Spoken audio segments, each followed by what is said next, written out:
Mugisha. Papa, yangaje kurashira bakafanya turabona na saa 8 niho ngiye. Ariko ubushiri wawe uhora umbwira buri munsi utaza kwereka so ishiri bwoko kinishiri nyabakishara. Bigira ikibazo uzabumenya rwose. Saza bikigiye mana shaka kumumenya cyangwa shaka kumutwara ko nsigaye mbona iki cyawe giteye ubwoba.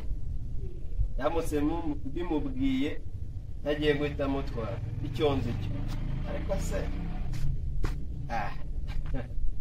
afite amashyushyu yo kumumenya ariko yamumenye yanyica amaso yayakanda icyonze cyo ariko azabimenya atinze icyonze cyo.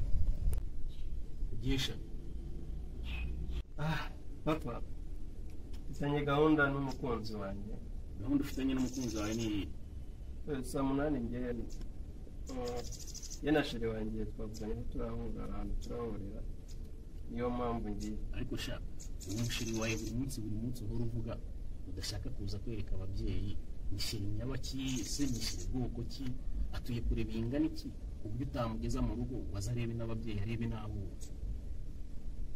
Papa byo uvuga nabyo ariko igihe nikiragera igihe nikigera nzamukorera nzabereka rwose mume n'umugisha w'ababyeyi. Icyo gihe kizagera ryari?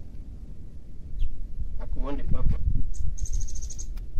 ko nawe nagushyira mu kiyenga reba cyangwa usigaye uhagaze buri munsi.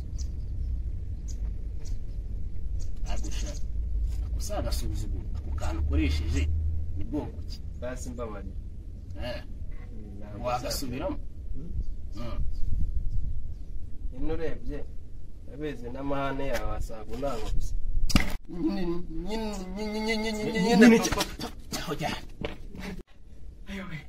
Ewe isaza cyakinishe neza kagire mu cyari kiguhoye shawaje ure kuri musaza burangiye sinzi ibyo wasanga agoye cyane wabimenye mwana yaranyishe ariko